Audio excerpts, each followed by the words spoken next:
Good evening. Coming up tonight, the Columbia Police Department is giving out prizes for getting pulled over. Find out more. And later, Gamecocks baseball had a great week. We have the scores for you coming up. Plus, the university announced a big change to its COVID-19 policy. Details coming up. But first, our meteorologist Caiden Dinkins is in the studio here with us now. Caiden, what can we expect to see this weekend? Well, ladies, this weekend we do have a slight chance of rain, but we do have a beautiful Sunday coming up. I'll give you more of those details coming up later on. I'm going to give you the forecast. But today we had a nice gloomy day to start with, but then as those temperatures rose, those clouds went away, and we have a nice, beautiful day. I'll tell you right now, thank goodness. But coming up, I'll have the rest of your forecast tonight on SGTV Student News at 7.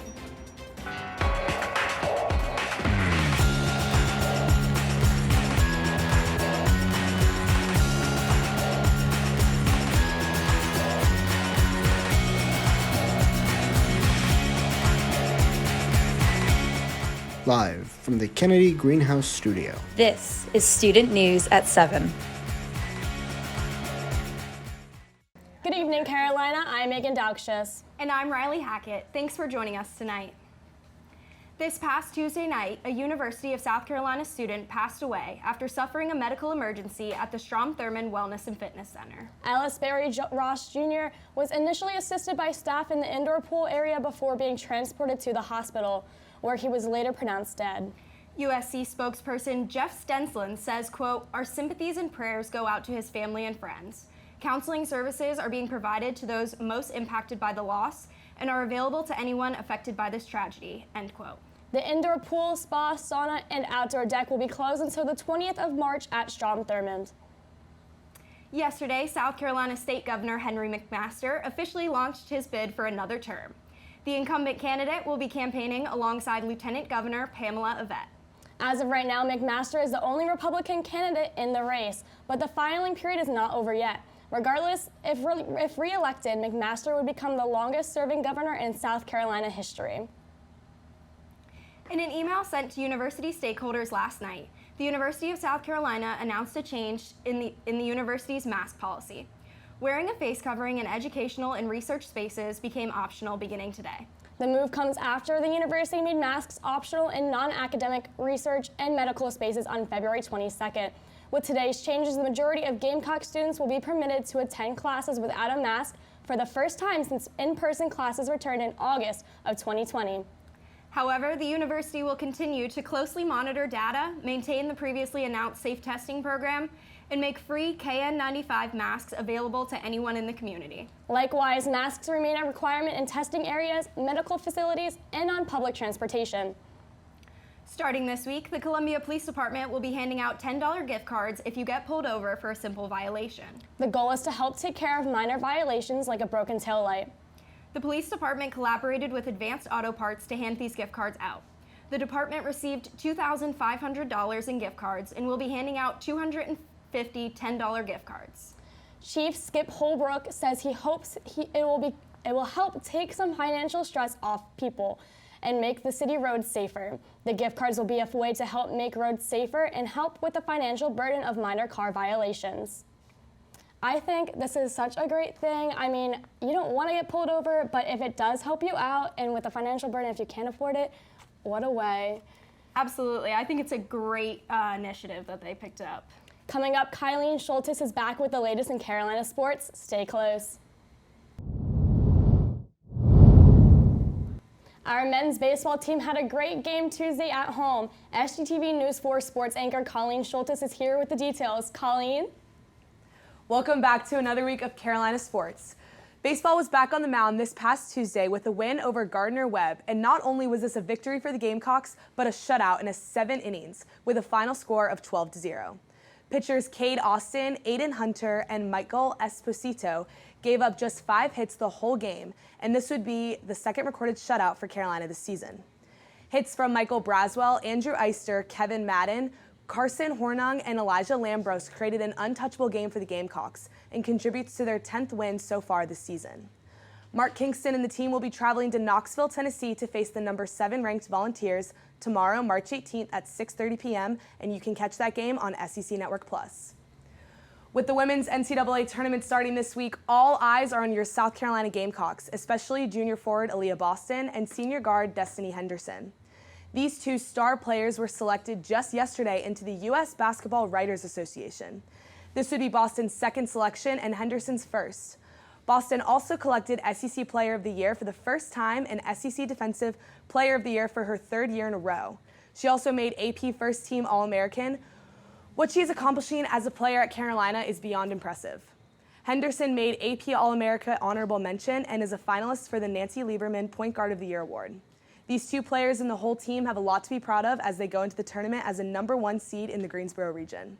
They will face Howard University tomorrow at 2 p.m. right here in Colonial Life Arena as they hope to advance to the next round. That's all I have from Carolina Sports this week. Back to you guys. Thanks, Colleen. Coming up after the break, Carolina Entertainment segment. Welcome back. Joining me now is entertainment reporter Brianna Rao to fill us in on what's happening in Cola this weekend. What do you have for us, Brianna? If you want to shamrock and roll but have no extra money to spend on St. Pat's 5-Point Festival, you're in luck. The Blood Connection has that little something to get your Irish on for free. Before the major festivities kicks off on Saturday, the Blood Connection will host their Luck of the Donor Drive in 5 Points this Friday from 5 p.m. to 7 p.m. Donating blood will grant you 2 complimentary tickets to the St. Pat's in 5 Points Festival. To register for an appointment, visit donate.thebloodconnection.org. I think this is a great way to involve the community and still incentivize them because we know nobody wants some needle getting stuck in their arm for nothing, you know? Yeah, I think it's a great thing, honestly. Yeah, I'm really looking forward to seeing how many people show up to that. And if you want to chase the rainbow and find your pot of gold, or should I say plaque of gold, this Saturday during the 20th annual Get to the Green Family Road Race, racers can choose between a 5K, 10K, or 1-mile family run. Be sure to bring all your good luck charms because prizes will be given out to the top finishers in each race. The award ceremony will take place at approximately 9:30 a.m.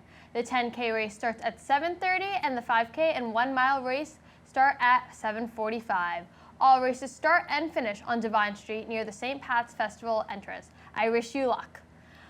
I am a runner. I did cross country throughout high school and middle school, so I am looking forward to being able to test the skills at 7:30 a.m. I don't know how I'm going to do that, but I'm looking forward to it. Well, I am not a runner, but I will cheer you on. Oh my God, that would be so nice. Thank you. And that's all your entertainment news for tonight. Coming up after the break, meteorologist Caiden Dinkins will give you the weather forecast for this weekend. We'll be right back. Welcome back, Columbia. Coming up tomorrow morning, we do have a very foggy morning, and those clouds will increase as the day goes on, and then we have a chance of rain later on in the day. We have some possible, like I said, possible thunderstorms Friday night, and then we have a chance of thunderstorms again on Saturday. That chance has increased a little bit to 40% of precipitation as well as thunderstorms, and that weather clears out for us on Sunday as we have a Sunday fun day coming right up. And then coming up today, the highs in South Carolina, we had a relative upper 60s, low 70s. 72 was a very consistent temperature in Columbia, Sumter, Florence, Rock Hill, and Charleston. A little bit warmer in Hilton Head at 73. A little bit cooler in Myrtle Beach at 70. 66 in Aiken was the lowest one we had of today. 71 in Greenwood, and 74 in Greenville was the highest.